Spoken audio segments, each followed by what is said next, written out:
Hello everyone, I am the storyteller and I am here to help you today. I know you use this video to fall asleep, so before that, like the video and subscribe to the channel. Also, where are you from? And what time are you watching? Now get comfortable and relax. I never thought an old wooden marionette could make me lose sleep. I used to think those stories about haunted antiques were nothing but nonsense. Then I visited a local antiques fair, saw this strange clown puppet, and brought it home. Now I can't stop looking over my shoulder. Every time I blink, I feel like it moves. And the nights have become something I dread, because the sound of wood against wood echoes in my hallway, even though I live alone. That puppet is never where I left it when the sun comes up. My name is Victor. I'm a middle-aged guy who works in a small furniture shop. I've always collected old marionettes because I appreciate the craftsmanship. Some people might find them creepy, but I've never had a problem. I keep them on shelves in my home office. They're all carved out of wood, with joints connected by string or thin metal rods. Most of them have cheerful expressions, or neutral faces. They just sit there day after day and I dust them off once a week. That was my routine for years. Nothing weird ever happened. Things changed the day I visited an antiques fair downtown. I walked past booths full of porcelain dolls, old coins, vinyl records, and random curios. I felt comfortable there, surrounded by items from the past. Usually I'd take my time, ask a few questions, look for anything that stood out. This time, I spotted a small table tucked in the corner with a sign that said "Estate Finds." The table had different trinkets, but my eyes locked on a wooden marionette right away. It was a clown with faded red and white face paint. It wore a small pointed hat. The paint made the clown look sad, like the corners of its mouth were curved downward. The eyes were dark, with tiny black dots that seemed to stare right through you. I picked it up to get a closer look. The wood was smooth on the arms, but rough around the joints. The paint around the mouth was chipped. One of the strings was frayed, but nothing that I couldn't fix. It felt heavier than I expected, like the wood was denser than normal. I asked the vendor where he got it. He shrugged and said it came from some old attic. I felt drawn to it. I don't know if I found its sad face interesting or if I just wanted another clown marionette for my collection. Either way, I handed over some cash and took it home. That evening, I set it on a shelf in my office with the others. I looked at it for a moment. The face was so detailed that I could see tiny brush strokes in the paint, almost like someone had tried to capture a realistic expression of sorrow. I felt a slight chill, but I shrugged it off. I turned off the light in my office and went to watch TV in the living room. The first night, I didn't sleep well. I had a dream about walking down a narrow hallway. At the end of it, the clown marionette stood in a spotlight, its mouth open. It didn't speak, but I heard a faint squeak, like wood scraping wood. I jolted awake. My heart was pounding and I was sweating. I checked the time, 3:12 a.m. My bedroom door was open and I realized I could hear something soft. It sounded like the gentle creak of floorboards. At first I thought maybe the house was settling or maybe there was a breeze outside. But the more I listened, the more it sounded like footsteps. I got out of bed, turned on the hallway light, and found nothing. No windows were open. No intruders. I told myself I was imagining things. The next morning, I walked into my office and did a double take. The new clown marionette wasn't on the shelf where I had placed it. It was lying on its back on the desk, facing the ceiling. I stood there trying to remember if maybe I had moved it the night before, but I was sure I'd put it on the shelf. My other marionettes were all in their usual spots, looking forward. This one was a couple feet away from where I'd left it. I picked it up and checked its joints. Everything seemed normal. I set it back on the shelf, this time making sure I placed it right in the middle. That day I tried to ignore the incident. I went to work, sold a couple pieces of furniture, chatted with a coworker about football, but I kept thinking about that marionette. I wondered if I was sleepwalking or if there was some rational explanation. By the time I came home, I felt a vague anxiety. I went straight to my office and everything looked fine. The clown sat where I left it. I made dinner, watched some news, and went to bed around 11. That night, I had another dream. In it, I was sitting at my desk trying to repair a broken marionette string. Then I felt something tap my shoulder. I turned around and saw the clown marionette standing on its own. Its mouth slowly opened and closed like it was trying to speak. The movement was jerky. I heard a faint scraping noise that reminded me of wood rubbing against wood. I woke up with my heart pounding, and it took me a minute to calm down. I got a glass of water from the kitchen. The hallway was dark, and I realized how quiet the house was. I tried to shake off the dream. On the way back to my bedroom, I heard a creaking noise again. It came from the direction of my office. I stopped, listened, and felt a surge of adrenaline. It was that same rhythm, like light steps on a wooden floor. I don't know why, but I felt terrified. My mouth went dry. My fingers tightened around the glass. I waited, breathing fast, but after a few seconds, the noise stopped. I thought about opening the office door to check, but fear held me back. I've never been the type to scare easily, but something about this puppet was triggering an uneasy feeling in my gut. I went back to bed, though I barely slept. The next morning, I forced myself to walk into the office. Sure enough, the clown marionette wasn't on the shelf. It was sitting on my chair this time, leaning against the backrest. Its arms were in a slightly raised position, like it was reaching out. My stomach tightened and I felt a cold sweat on my forehead. I approached it slowly, as if it might move at any moment. I touched it. The wood was cool. The joints were stiff. I felt a sudden urge to toss it in the trash, but that didn't make sense to me. I didn't want to destroy a piece of my collection, and logically I still believed there had to be a rational explanation. I moved it back to the shelf and went about my day. I tried to keep busy doing chores. I vacuumed the living room. I cleaned the kitchen counters. I took out the trash. But every time I passed by the office door, I glanced in, half expecting to see the clown somewhere else. By late afternoon, I was on edge. I sat down with my laptop to answer some emails, but I couldn't focus. I decided to examine the marionette more thoroughly. I turned on a bright desk lamp, grabbed a magnifying glass, and checked every inch of the carving. The face was so detailed that it almost felt like a human face painted onto wood.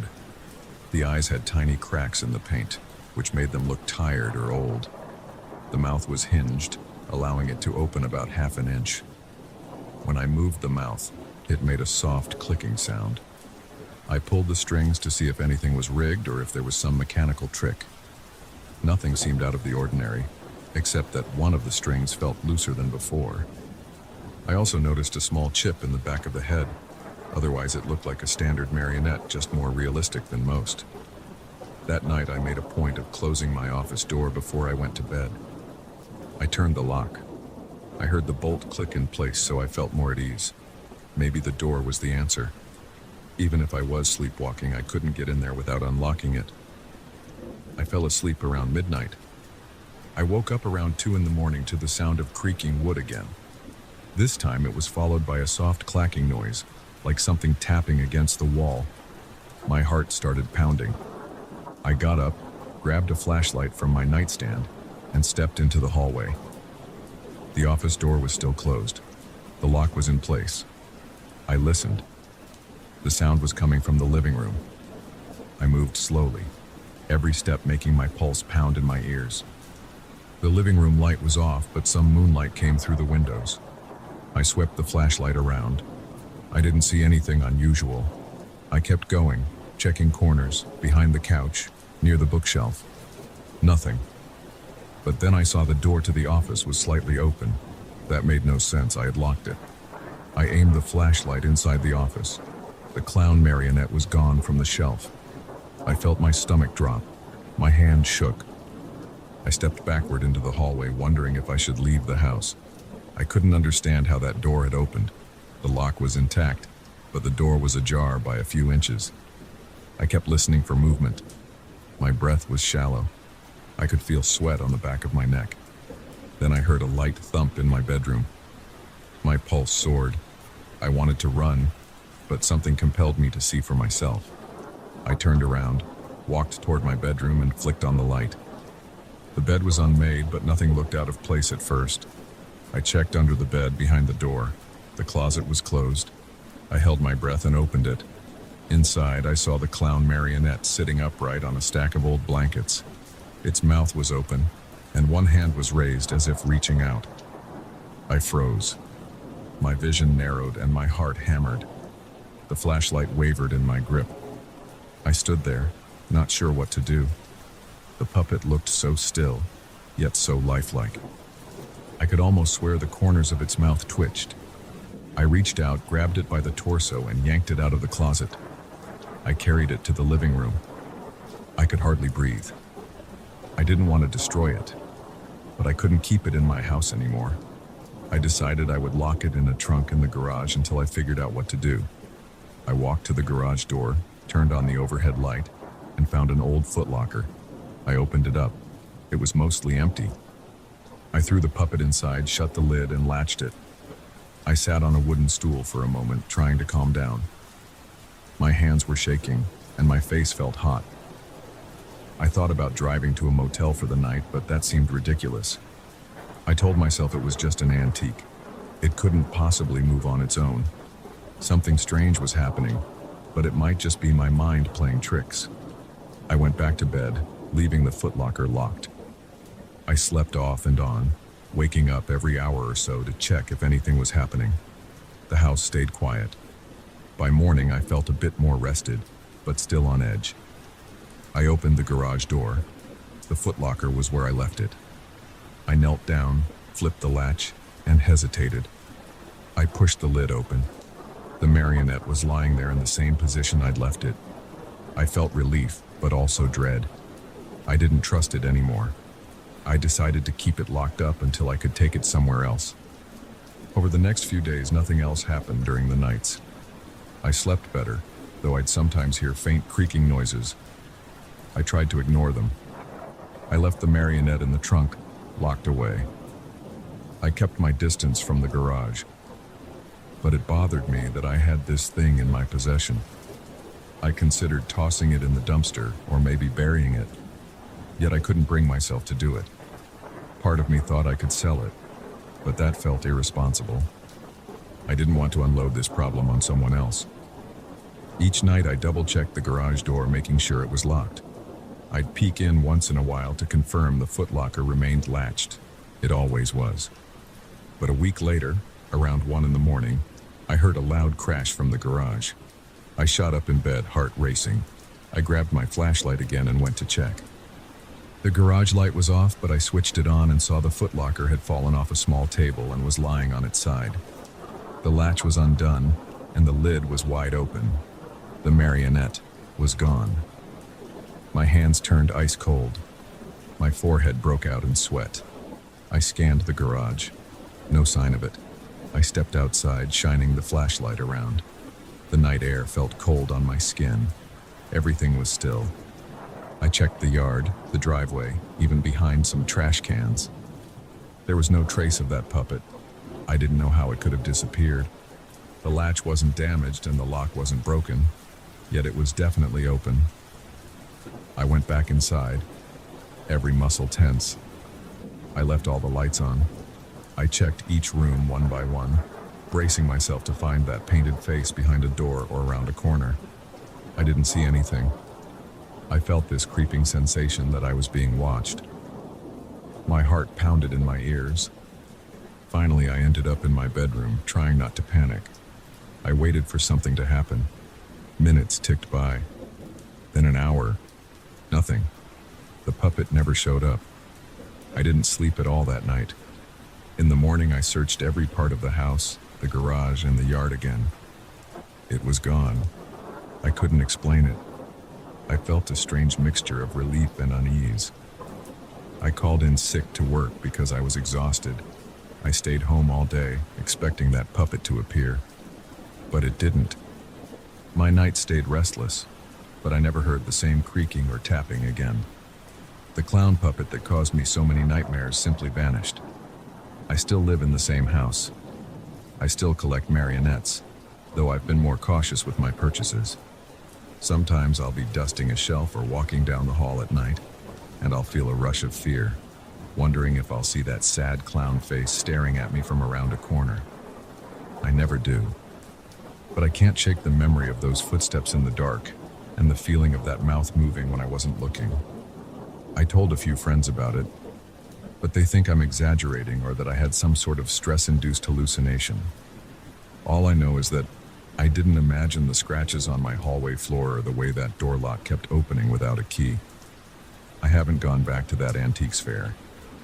My collection remains on the shelves, and sometimes I find myself staring at them late at night, expecting one of them to move. But they never do. It was only that clown. It's out there somewhere, and I don't know if someone else might find it. Sometimes I wonder if it's better that it disappeared. I can't explain what happened, but I don't want to go through it again. And if anyone ever tells me they found a sad-faced wooden clown puppet, I'll tell them to leave it where it is. I've had enough restless nights to last a lifetime.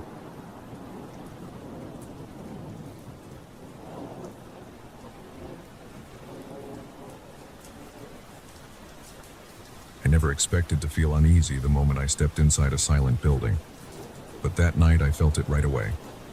The old mountain lodge looked quiet from the outside, and I assumed I would walk around, take my notes, and leave. I was wrong. I parked my car on a gravel patch near a broken fence. There was a weak light from the moon, and I saw the outline of the lodge up on a slope. The front porch had missing boards. The air felt sharp against my face. My instructions were simple: evaluate the property and file a report. I had a clipboard in my bag along with a flashlight and a few extra batteries. I didn't plan on staying for more than an hour. I switched on the flashlight and headed toward the door. The hinges squeaked when I pushed it open. I stepped into the lobby, which had a high ceiling with a rustic chandelier. The place smelled like dust and damp wood. My footsteps echoed on the uneven floor. I looked around and saw the empty reception desk, an old sofa with torn cushions and a few framed photos on the walls. I shone the flashlight on a painting of a mountain range. The colors were faded, but I recognized the local peaks. Then I heard something above me. It sounded like a quick shuffle across a floorboard. I stopped. My heart thumped. I tried to brush it off as some loose part of the structure. I spoke to myself, saying it was just the building settling. But then I heard a steady pace of steps on the second floor. It wasn't one step or two. It sounded like someone walking. I gripped my flashlight tighter, told myself to stay calm, and decided to investigate. I moved toward the staircase at the far side of the lobby, shining the beam of light ahead. The banister felt rough under my hand. Each step creaked. My breath caught in my chest when I reached the top of the stairs. It was dark, and the narrow corridor stretched in both directions. I heard nothing. The footsteps had stopped. The corridor floor was dusty, and I saw footprints near a series of closed doors, but they looked old. I walked slowly, shining the flashlight on each door. I reached the end of the corridor. Nothing stirred. Then I heard a thump behind me. It wasn't loud, but it made me flinch. I spun around and aimed the flashlight at the nearest wall. The thump sounded like something striking wood. I waited, muscles tense, listening. Then the lights flickered. That made me jump. I looked up, stunned. The overhead bulbs buzzed and flickered, even though the lodge had no active power supply, at least according to my paperwork. The flickering lasted only a couple of seconds, but it was enough to make my heart pound. The hallway went dark again. I stood there for a moment, unsure if I should keep going or head back to the lobby. I reminded myself that I had a job to do. My client wanted a detailed assessment, and I needed to inspect each room, check the structure, and document any damage. I tried to steady my breathing and chose one of the doors on my right. It led to a small bedroom with a single bed frame and a dusty dresser. I waved the flashlight around. I saw nothing unusual. I wrote a quick note in my small notebook, ignoring the slight tremor in my hand. I stepped back into the corridor. The air felt heavier. I decided to check the kitchen next because I needed to look at the condition of the appliances. Maybe I would find an explanation for the flickering lights. I walked back down the stairs, through the lobby, and followed a sign that pointed toward the dining area and kitchen. The dining room was large, with several tables and a row of tall windows that revealed dark silhouettes of pine trees outside.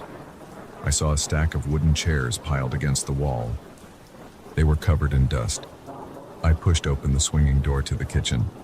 My flashlight revealed a row of stainless steel counters, old ovens, and a walk-in pantry at the far end. The smell of stale grease lingered. I started taking notes about the condition of the counters and checked the stoves. Then, from behind me, I heard a scraping sound. It was like metal sliding across metal. I turned around and saw a pot moving on the countertop. It was a slow, deliberate slide. My heart hammered. I felt my chest tighten. My flashlight shook in my grip. The pot stopped. I stared at it, breathing fast. There was no wind, no draft. I didn't see any cords or anything that could have pulled it. I took one step forward, then froze when I heard the same sound on another counter. A smaller saucepan shifted a few inches. I wanted to leave. My palms were sweaty and my stomach twisted. But I stayed. I walked toward the pots and tried to see if there was anything under them. The surfaces were empty. I touched one pot. It was cold. I stood there, my flashlight beam bobbing, feeling my heart drumming in my ears. Then I heard a loud clang. It came from the sink area, out of view behind a partition. I rushed over and found a ladle on the floor. I felt like the walls were pressing in on me. I stepped back, trying to stay calm. There was no sign of another person. The exit door in the corner was closed. I forced myself to keep going. I had to see if there was some hidden entrance or a reason for the movement of these items. I checked the pantry. Empty. The shelves were dusty. I saw no footprints except my own. I decided to finish my inspection later. I wanted to move out of the kitchen before anything else happened. I walked back through the dining room, feeling a chill on the back of my neck. The sense of being watched was strong. I aimed the flashlight around the tables but saw only empty chairs and dusty surfaces. Then I heard music. It was distant, tinny, and it sounded like an old song. The melody was slow, maybe from a piano or a music box. It was faint, but it seemed to come from somewhere on the second floor. The hair on my arm stood up. I couldn't believe I was hearing music in a place with no power. I felt torn between leaving immediately and seeing this through.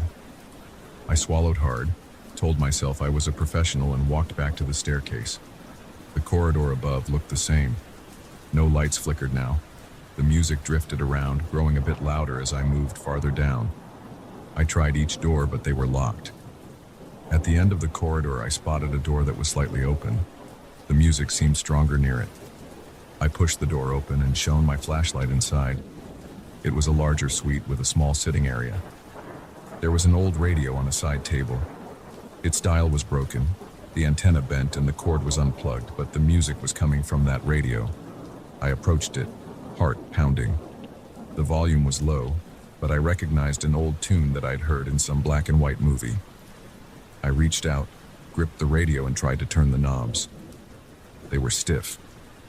The music hissed and then stopped. Silence. I let out a shaky breath. The radio was still unplugged. I stared at it, my hand trembling. I left it there and backed away. My temples were throbbing. I needed to wrap this up. I decided to check the structural integrity of the main corridors, then get out. I walked back into the hall. That's when a door slammed. It was 2 doors down from me across the corridor. The sound reverberated through the hallway. I tightened my jaw and approached. The door was locked. I tried the handle, but it wouldn't budge. I knocked once. No response. I considered walking away. Then I heard a scraping sound inside, like a chair moving. I yelled, "Hello? Is someone in there?" No answer. I pressed my ear to the wood. I only heard the hum of silence. Then something bumped against the door. I jerked back, almost dropping my flashlight. My mind raced. I began checking the other doors nearby, thinking maybe there was an adjoining room. I found the next door slightly ajar. I stepped inside and saw a modest bedroom with a closet and a small window. The closet door was open. Inside, I noticed a hole in the wall that looked like it led into the adjacent room. It wasn't big enough for me to crawl through, but it was there. The edges of the opening were rough, as if someone had broken through the plaster. I peered inside with the flashlight, but I couldn't see much. The other side was dark. A cold draft brushed my face. I backed away and let out a tense exhale. I returned to the corridor and stood in front of the locked door again. I wondered if there was anyone behind it, or if it was some trick of the building's shifting framework. Then I remembered the footsteps I had heard earlier. My pulse quickened. I decided I had enough evidence that something was wrong here. I wanted to leave, finalize my notes, and send a report that the property was in poor condition. I headed back toward the stairs. As I passed the other rooms, the lights flickered again, just for a moment. I gripped the banister and walked down as fast as I could without stumbling. When I reached the lobby, the entire space felt even colder than before. I heard a strange creaking sound near the old sofa. I shone my flashlight there. The sofa shook once, then went still. My mouth went dry. I didn't go any closer. I headed for the exit. My pace was quick, and my back felt stiff from tension. I reached the front door and pushed it open. The night air hit me, and I let out a long breath. I stepped onto the porch and closed the door behind me, noticing that my hands were shaking. The lodge loomed behind me, dark and silent again. I walked down the steps, shining the flashlight on the path. Gravel crunched under my shoes. My car was still there, alone under the moonlight. I opened the driver's door and tossed my clipboard onto the passenger seat. I slumped behind the wheel and turned the key. The engine coughed a bit before starting. I glanced in the rearview mirror, half expecting to see a figure at the entrance, but there was no one there. My heart was still racing. I put the car in gear and drove back toward the main road. As I navigated the winding road downhill, I kept replaying every noise and movement in my head. The flickering lights made no sense. The radio playing by itself felt impossible. The kitchen pots moving scared me the most. I couldn't explain that.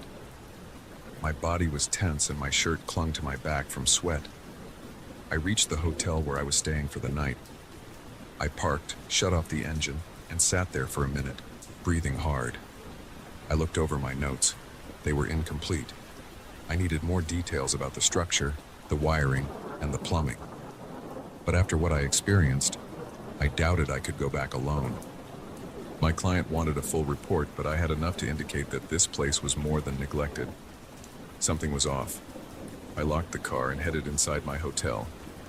I nodded at the night clerk without a word, took the elevator to my floor, and entered my room. I shut the door and leaned against it, letting out a shaky exhale. I set my bag on the small table, took off my jacket, and fell onto the bed. My mind kept returning to that moment in the kitchen, the sliding pans, the sudden clang. I pressed my palms to my eyes, trying to block out the memory, but the images wouldn't fade. I turned on the bedside lamp. The soft glow calmed me a little. I took out my phone and thought about calling a friend or coworker, but it was late. I didn't want to sound ridiculous. Instead, I typed a short message to my boss.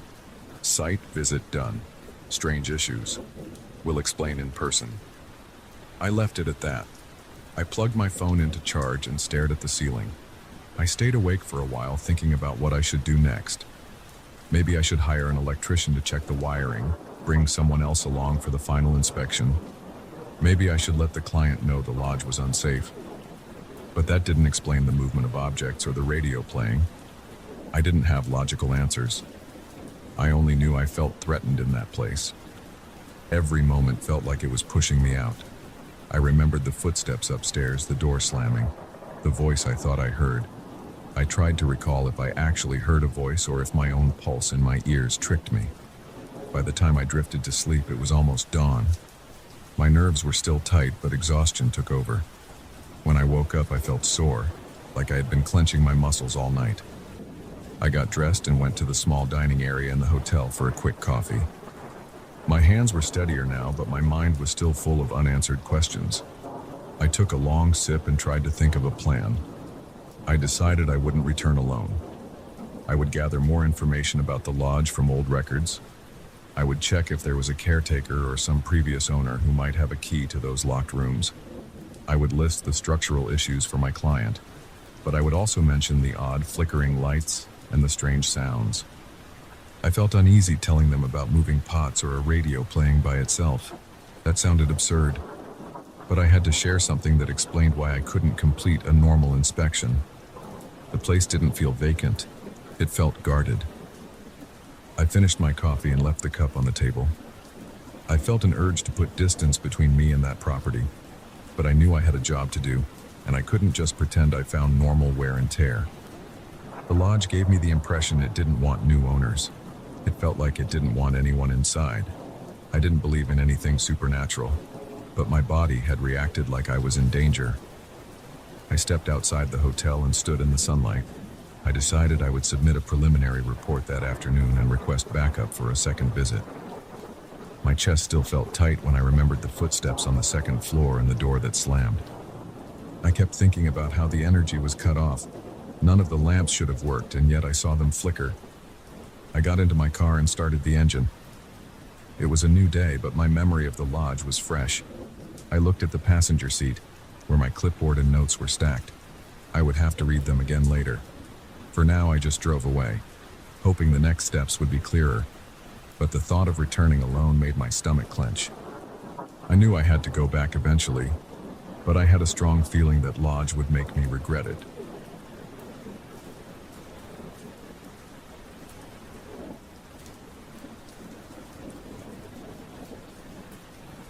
I remember the moment I stepped off the local bus and smelled the stale air around the edge of town. The driver barely spoke to me when I asked if there were any cheap places to sleep. He pointed down a narrow road with broken pavement and told me there might be a few rooms for rent in that direction. The sky was a dark gray. The sun had just disappeared behind some low hills. I felt my shoulders tense.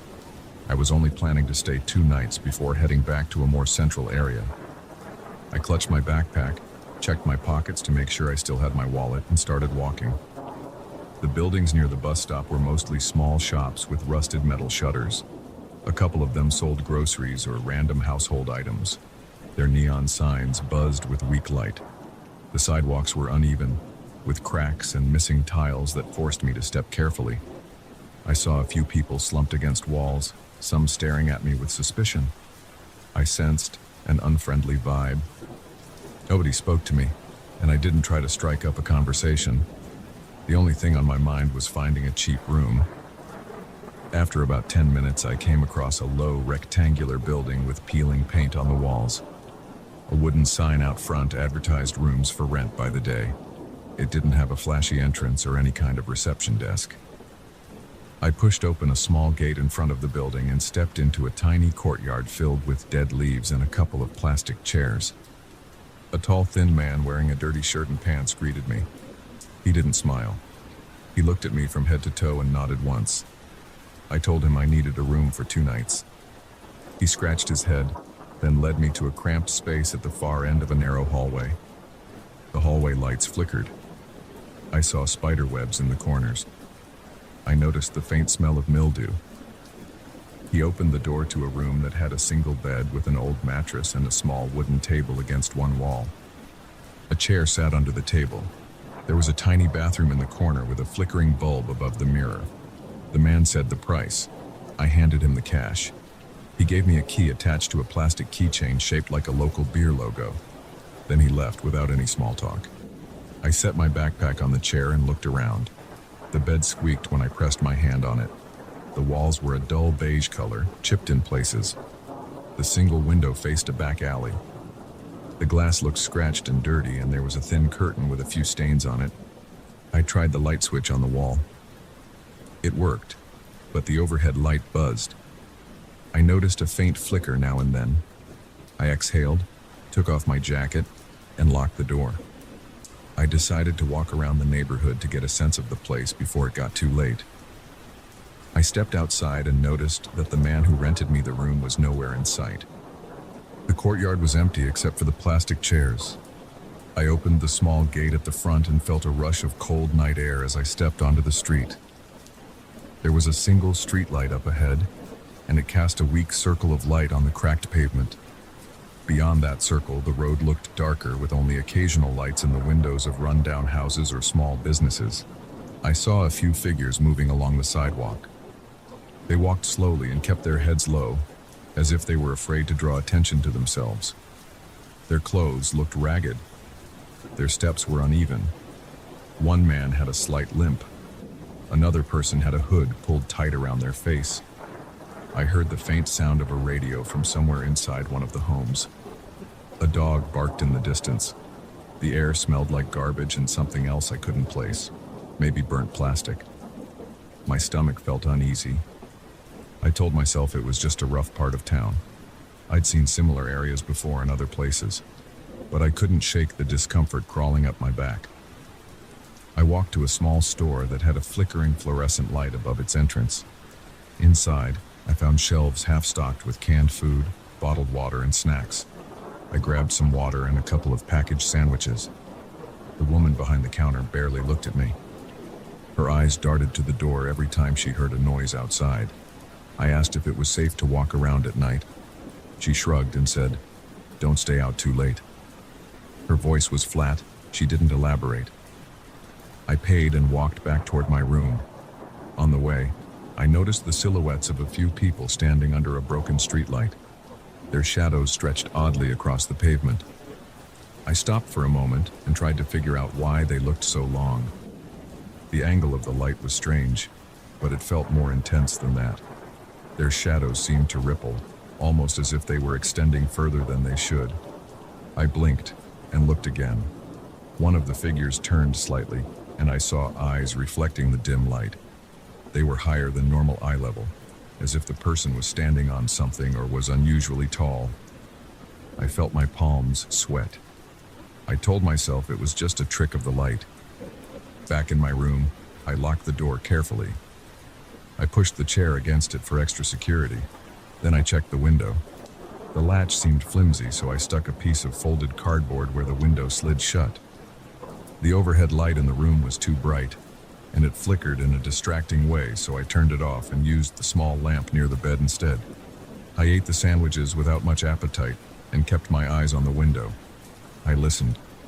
I heard muffled music from a distant radio. I heard the occasional bark of a dog. Then sometime around midnight, I heard footsteps outside my door. They didn't linger. They moved on after a moment. I couldn't tell who it was. My heart pounded. I stayed quiet. The next day, I woke up early. I splashed some water on my face in the tiny bathroom and decided I'd explore a bit more during daylight, then try to catch a bus out of there the following morning. I still had one more night to go. I left the building around 8 in the morning and saw the tall, thin man again. He was sweeping the courtyard. His eyes looked tired. I nodded to him, and he nodded back. I didn't feel like asking him any questions. I was sure I wouldn't get many answers. Once on the street, things looked a bit less threatening in the daylight. There were more people around, some shops open, a few motorbikes passing by. I walked to a small eatery and had a simple meal of rice and some kind of local stew. It was salty but filling. I paid the owner and left without much conversation. As the day wore on, I noticed that the further I went from my rental room, the more normal the town appeared. I saw small vendors selling fruit, people chatting on corners, and a couple of street dogs trotting around. But the area near my lodging still felt tense. Near midday, I passed by a narrow alley and heard a low, throaty sound. It could have been a person clearing their throat or maybe an animal. I peeked down the alley and saw a figure moving in the shadows. It wore dark clothes, and I could only see the outline of a hunched body. The figure turned its head toward me, and for a split second, I saw a pair of eyes reflecting the daylight in a weird way. It reminded me of a cat's eyes in the dark, but this was broad daylight. I stumbled back, felt my heart rate jump, and walked away fast.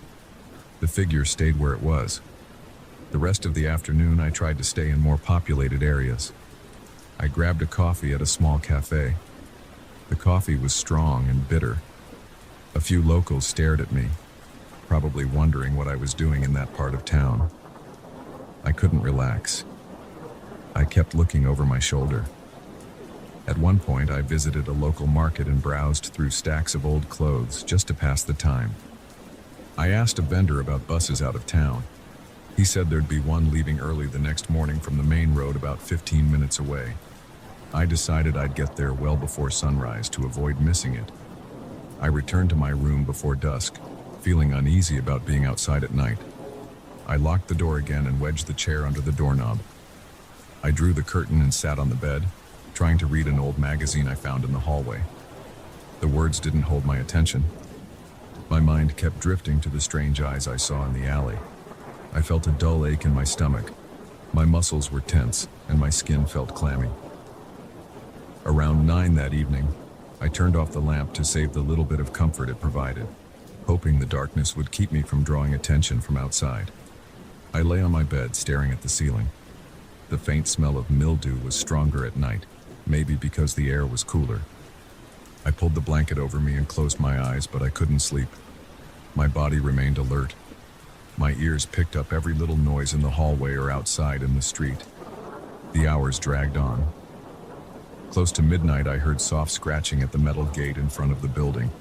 At first, I thought it was a stray dog. Then I heard a low hiss, like air escaping from something. My heart thumped.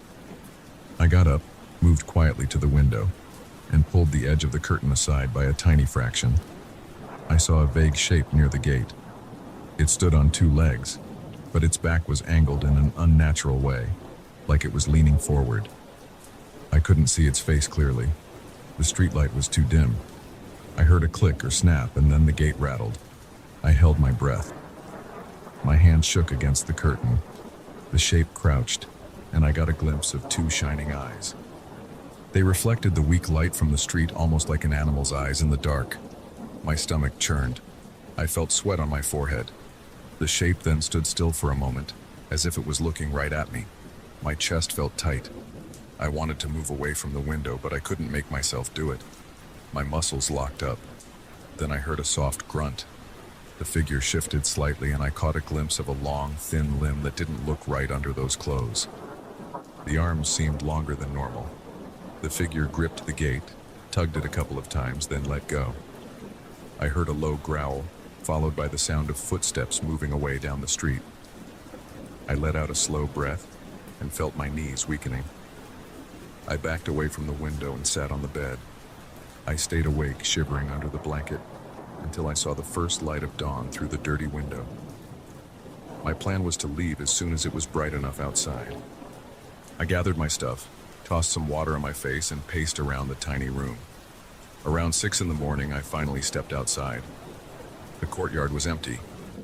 I walked through the small gate, glancing at the spot where I saw that shape the night before. The metal latch was bent as if someone had tried to force it open. Outside on the street, things were quiet. A few people were setting up stalls for morning business. I gripped my backpack straps and walked quickly toward the main road. My legs felt stiff. My thoughts raced. I didn't want to talk to anyone about what I saw. I just wanted to get out of that area. The morning light helped my nerves a bit, but not enough to calm my racing pulse. After about 15 minutes, I saw the main road. A single bus was parked there, waiting to take passengers to a larger city. I hurried toward it, bought a ticket from a tired-looking man holding a clipboard, and climbed on board. I picked a seat near the window and tried to steady my breathing. A few other passengers sat scattered around the bus. They looked like people who had just finished a long night shift or were going to work in the next town. I waited for the bus to start moving, afraid that something would come stalking around the corner at any moment. Eventually, the driver boarded, turned on the engine, and we pulled away from that place. I stared out the window, watching the worn streets and grimy buildings pass by. My shoulders slowly relaxed. My forehead still felt damp. I realized I was squeezing my hands into fists, so I forced myself to loosen them. As we left that area behind, the buildings became a bit newer, and I saw more signs of normal activity. I spent the entire ride replaying the events in my head, especially the moment I looked out the window and saw those eyes. I can still picture how they glinted in the dark. I can still hear that hiss and the sound of the gate rattling. My body reacts, just remembering it. Even now, I don't know what that thing was. Part of me wants to say it was just a desperate person with unusual features. Another part of me can't accept that explanation. Whatever I saw felt wrong, like it was something that shouldn't exist in a normal world. I never went back to that area. I never told the authorities. I doubt they would have believed me. The only reason I'm mentioning it now is because it still makes my skin crawl to think that in some neighborhoods, we might come across things that watch us with hungry eyes. I'm just glad I got out of there without a direct confrontation. That one night was enough for me to realize that the darkness in some places isn't always about common crime or random danger. Sometimes there's something else moving around. I felt it in every nerve of my body, and I don't plan to forget it.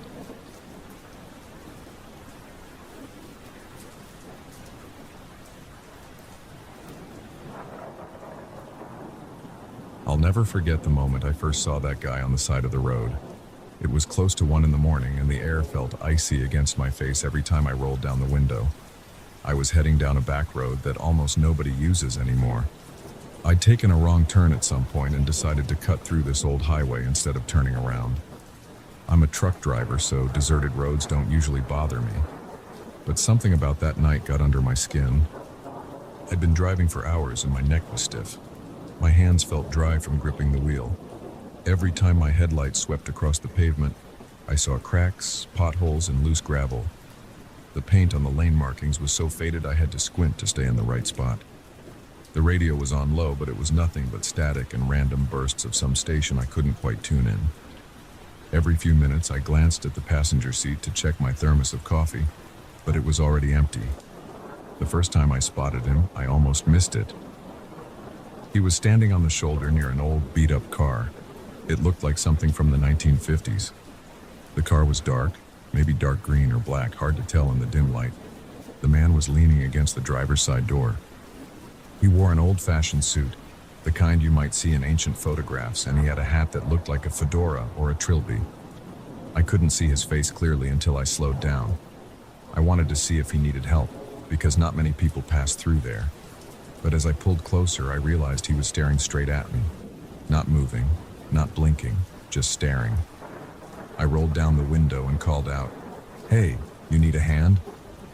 I felt the cold air rush in. It hit my face and made my eyes water. He didn't respond. He just kept staring. I remember feeling uneasy, but I figured maybe he was in shock or something, so I tried again. I leaned over the passenger seat and reached across to push the door open a bit, just in case. "You okay out there?" I asked. No reaction. I could see he was tall, maybe a bit under 6 feet, and his clothes seemed too neat for someone broken down on a deserted road. My gut told me something was off. I kept the engine idling. I was thinking about whether I should step out or not. The road was silent except for my engine.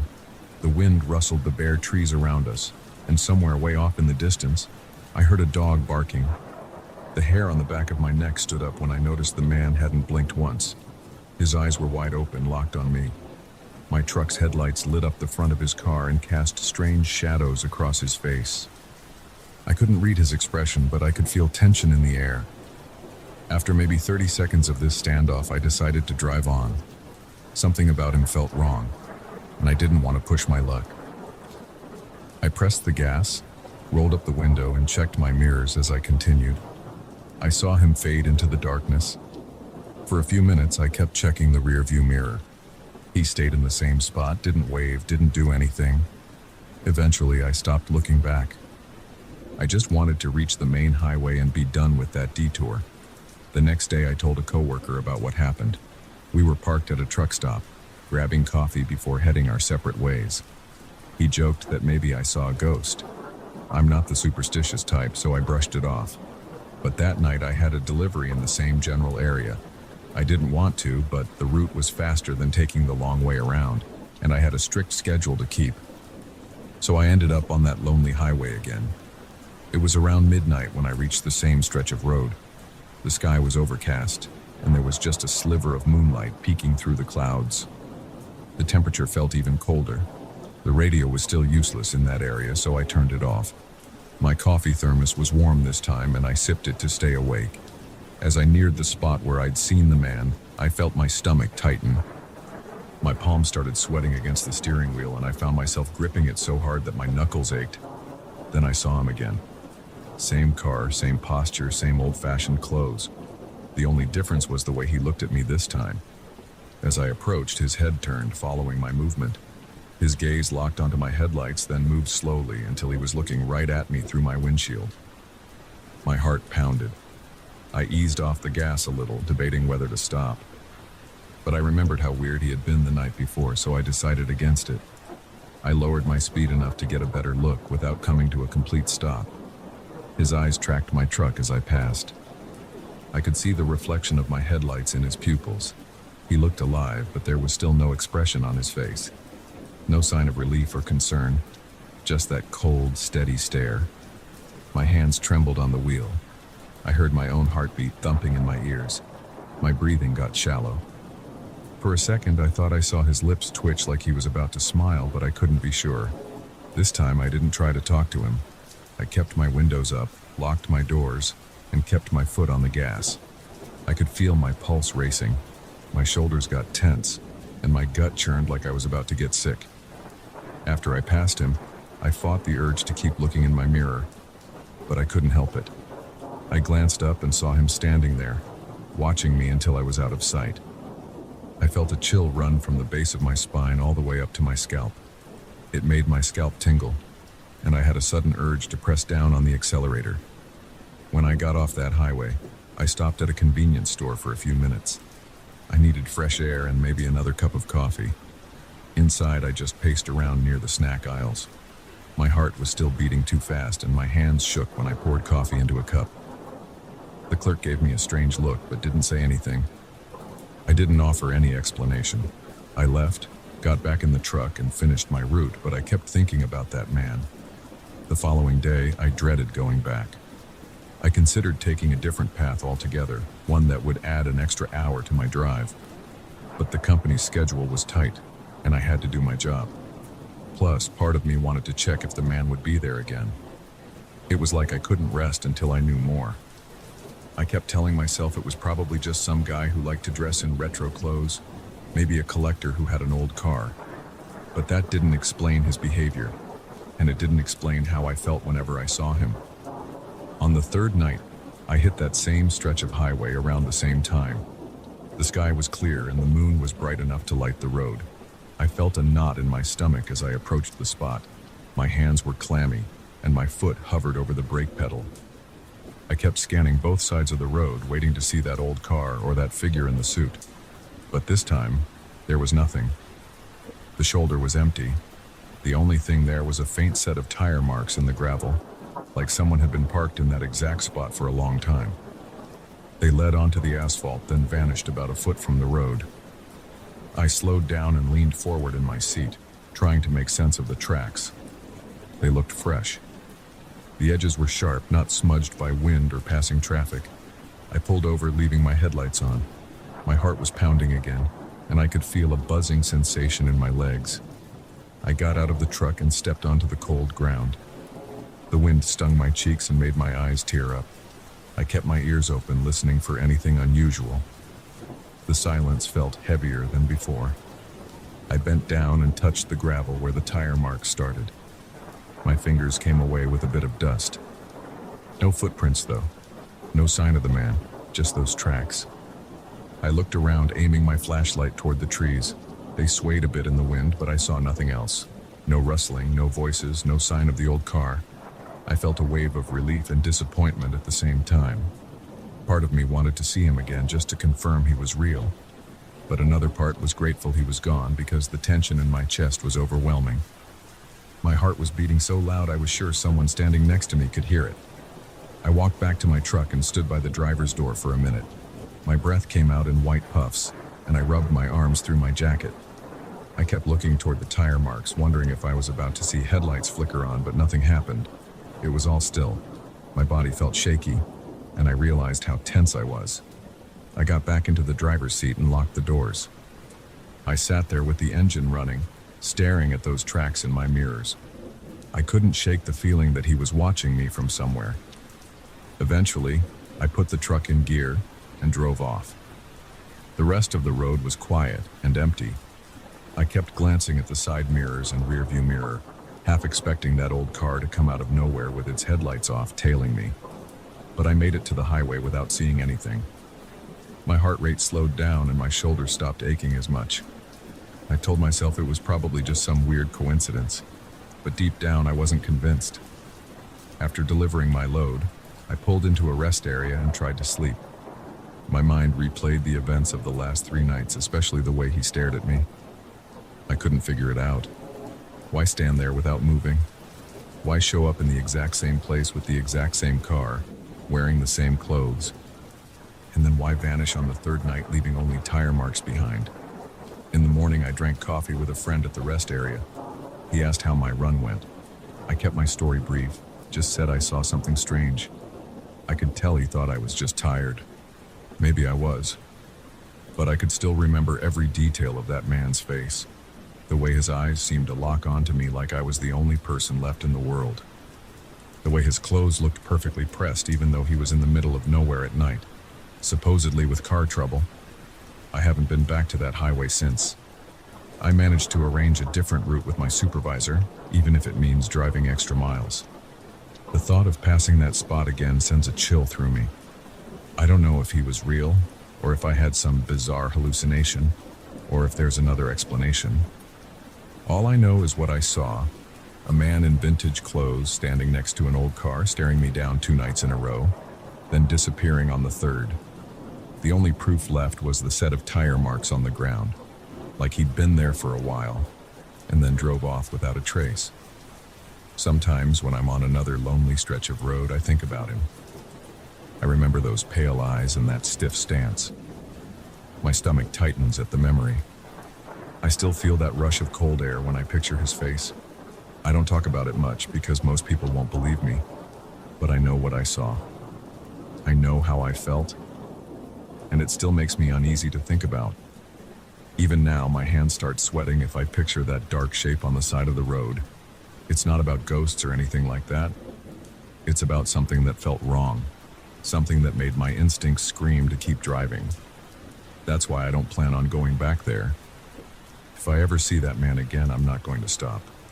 I'm not even going to slow down. I'll keep moving and hope that next time, he stays gone for good. I've been on plenty of lonely roads in my life. I've seen weird stuff at rest stops. I've dealt with breakdowns and flat tires in the middle of nowhere. But I've never experienced anything like that man on that old highway. No matter how many miles I put behind me, I can't quite shake that feeling from my chest. Whenever I think of that stare, I feel my heart beat a little faster, and I tighten my grip on the wheel. Maybe he was just a guy who liked old cars. Maybe he was lost. But it didn't feel that way. I don't know what else to say. That's the story. I saw him 2 nights in a row. He vanished on the 3rd, leaving only those tire tracks behind. And I'm still trying to make sense of it.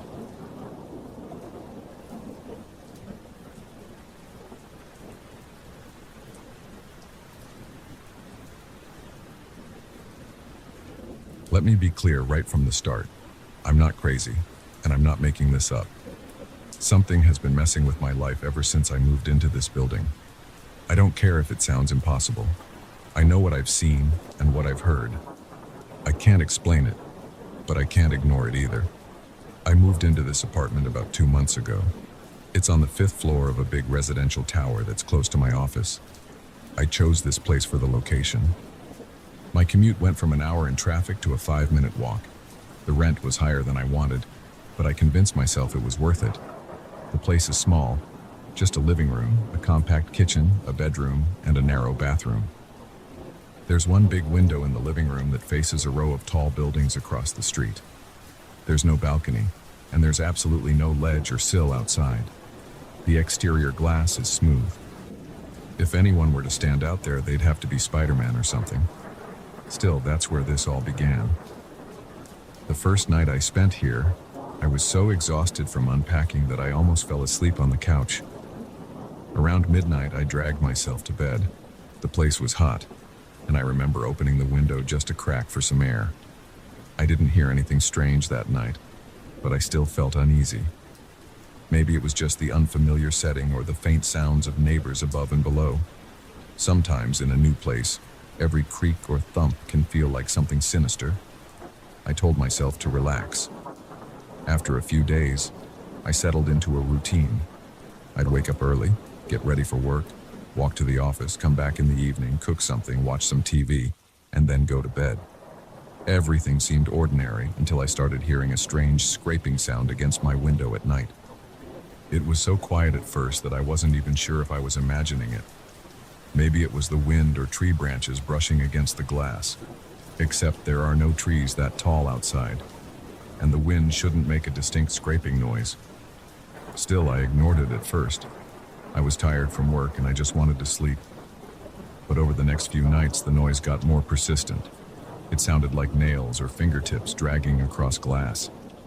Slow, deliberate, a faint but recognizable scraping. I'd lie in bed, eyes wide open, listening to it. My pulse would race, and I'd feel my heartbeat in my throat. Sometimes I'd sit up, walk to the living room, and switch on the lights. The noise would stop the moment I flipped that light switch. It was as if something was waiting for me to come closer. At some point, I decided to open the curtains and look. The first time I did that, my hands were shaking. I was half expecting to see an animal or maybe just an empty window. But there was nothing. No movement, no figure, no bird, no bat, no person. I stood there, heart pounding, scanning the darkness, waiting for some shape to appear. Nothing.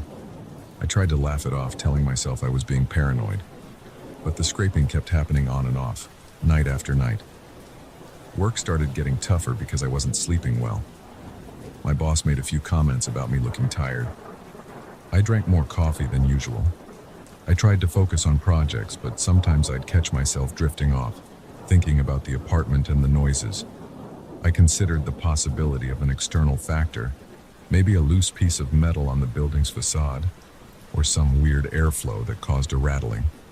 But I never saw any sign of damage or anything that could cause that distinct scratch. One night, I decided to stay up late in the living room with the lights off. I figured I'd catch whoever or whatever was making that sound. I turned off every light, unplugged everything that might give off a glow, and sat on the couch in the dark. The window was only a few feet away. I waited there for what felt like hours. At first, it was just the hum of the fridge in the kitchen and the occasional sound of a car passing on the street below. My eyes adjusted, and I could see the faint shapes of the buildings across from mine. Each had a few windows lit, but most were dark. Then I heard it. The scraping. It was soft at first, maybe 2 or 3 inches above the bottom of the window. It moved slowly, right to left. My chest felt tight, and my breathing got shallow. I tried to stay calm. My palms were sweating. I remember pressing them against my thighs to keep them steady. The scraping continued, moving up the window, a little at a time. It stopped right at the center of the glass. That was maybe 5 feet off the floor inside. I couldn't see anything outside, just darkness. But the sound was distinct. I got up from the couch, moving slowly, trying not to make any noise. My legs felt like they weighed a ton. As soon as I took a step toward the window, the scraping stopped. The silence was so sudden it made my ears ring. I was about to reach for the curtain when I heard a soft thump, like something had tapped the window. I froze. My skin prickled with goosebumps. I could feel the hair on my arm standing up. Then it was quiet again. I stood there for a minute, trying to will myself to pull the curtain aside. I eventually did, in one quick motion. Nothing. I pressed my forehead to the glass, looked down, looked up, looked side to side. No sign of anything. Just the empty street below and the dim lights in the building across. I let out a shaky breath and told myself I was overreacting. Maybe it was some weird pressure change or something else. I went to bed feeling stupid for being so spooked, but things got worse. A couple of nights later, I woke up around 2 in the morning to the sound of nails scraping the window again. This time, it sounded more urgent, like it was trying to get attention. My heart started pounding right away. I didn't even bother turning on the lights. I just walked toward the living room. The curtains were closed. The scraping continued. a steady drag. Then I heard a soft tapping, almost polite, like a person knocking. I pulled the curtain open a bit, just enough to look through. That's when I saw it. There was a shape clinging to the outside of the building. It had long arms stretched out along the glass. The arms were so skinny that they reminded me of wires. The figure's head was tilted forward, pressed right up against the window, but I couldn't make out any distinct features, just a dark outline, with a narrow body and limbs. It didn't move. It just stayed there, as if it was trying to see inside. My stomach turned and my throat felt like it was closing. I backed away, but I couldn't look away. My legs were trembling so hard that I had to steady myself against the couch. My mind was racing with 100 thoughts at once. Who was that? What was it doing there? How could anyone be hanging 5 stories up like that? The figure pressed its head closer, and I heard a slight creak of glass. My ears started ringing. I thought the glass would crack. For a moment I considered calling the police. Then a weird sense of shame washed over me. What would I say? That some impossible figure was sticking to the outside of my 5th floor window. They'd think I was drunk or paranoid. Still, I felt an urge to grab my phone to call somebody. Instead, I just stood there. My heart was pounding so loud I could feel it in my skull. Then in one smooth motion, the figure slid downward as if gravity finally decided to act on it. It was so fast, just a blur. In an instant, it disappeared beneath the bottom of the window. I rushed forward and pressed my face to the glass, looking down. I saw nothing but darkness. No shape, no movement. The streetlights didn't reveal anyone below. Everything was still. I stayed there, breathing hard, for at least 5 minutes. My fingers gripped the windowsill from inside. My knees felt weak. I remember thinking, I have to leave. I have to move out. But the practical side of me kept reminding me of the rent, the convenience, and my job. In the days that followed, I tried to find a rational explanation. Maybe it was a window cleaner who got stuck or was playing a prank, but that made no sense at 2 a.m. And I've never seen any cleaning equipment on that side of the building. The staff in the lobby never mentioned a cleaning schedule at night. There's also no place to anchor a harness or platform near that window. Besides those arms, no harness could accommodate that kind of movement. I couldn't talk to my coworkers about it. They'd either laugh or think I was losing it. My best friend told me I was just having vivid nightmares. I tried to accept that idea, but the memory of seeing that thing was too real. I knew I wasn't asleep. I even pinched myself that night because I'd heard that's what you do when you suspect you're dreaming. I felt the pain, so I knew I was awake. The scratching sounds didn't stop. They came almost every night, sometimes at 1 a.m, sometimes at 3. I started wearing earplugs, but I'd still catch hints of that scraping sound through the foam. Occasionally I'd get up, yank the curtains open, and see nothing. Other times I wouldn't look because I was terrified I'd see it again, pressed against the glass. My mood got worse. I was on edge all the time. My body felt tense at work, and I jumped at small noises, like a coworker dropping a stapler. People kept asking if I was feeling okay. I lied and said I had insomnia. Last week I decided enough was enough. I called the building management and asked if they could check the exterior for any loose parts. They said they'd send someone up with a safety harness, but the earliest availability was 3 days away. I was anxious for them to inspect it, to find something that could explain all this. But a part of me knew they wouldn't find anything. 2 nights ago, I woke up to the loudest scraping yet. It sounded like someone was carving letters into the glass with a sharp knife. My chest tightened, and my hands started shaking before I even got out of bed. I walked slowly to the window, each step feeling heavier than the last. I paused at the edge of the curtain. My mouth felt dry, and my heart was thudding in my chest. I forced myself to pull the fabric aside. The figure was there again, arms splayed out along the glass, the head pressed forward. It was closer to the top of the window this time. I could see the faint outline of its body in the streetlight's glow. It didn't have a face that I could see, just a blank shape where the features should be. I could only watch, frozen. My thoughts were stuck in a loop. This is real. This is happening.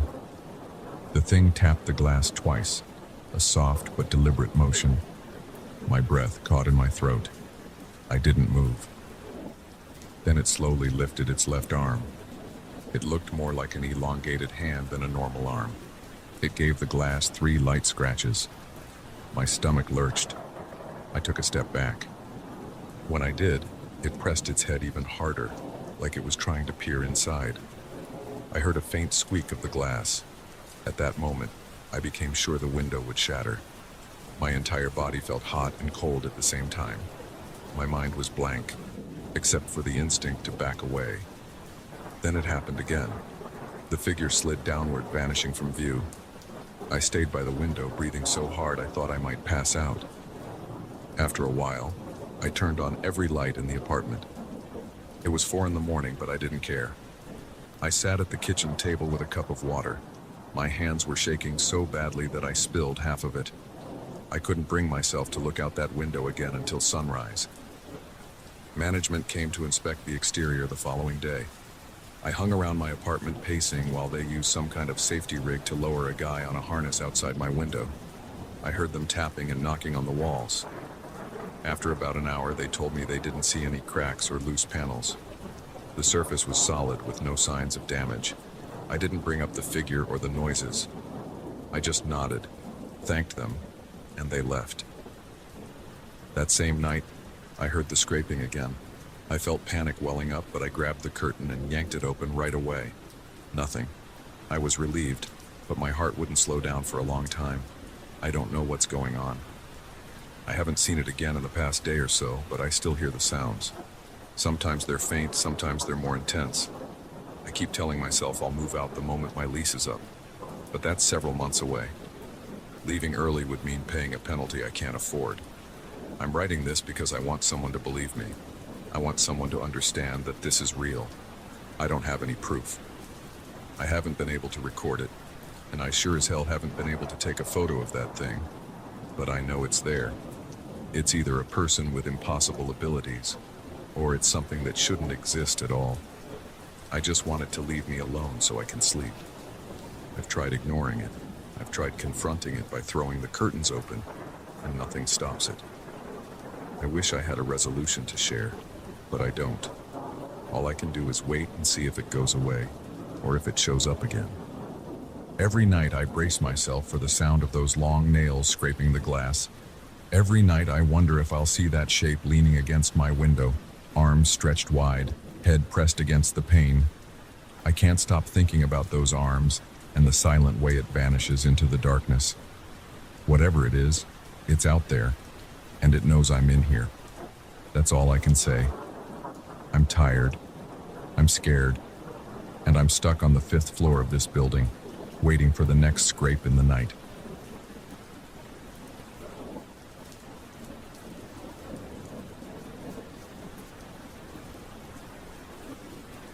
I felt a rush of cold air on my neck the moment I stepped into the library that night. It was past 11, and I had a stack of notes under my arm. I felt edgy from the start because the overhead lights in the main reading room were flickering. I had been in this place after hours many times, but something about that sudden chill made me pause at the entrance. I told myself it was just nerves from studying too long.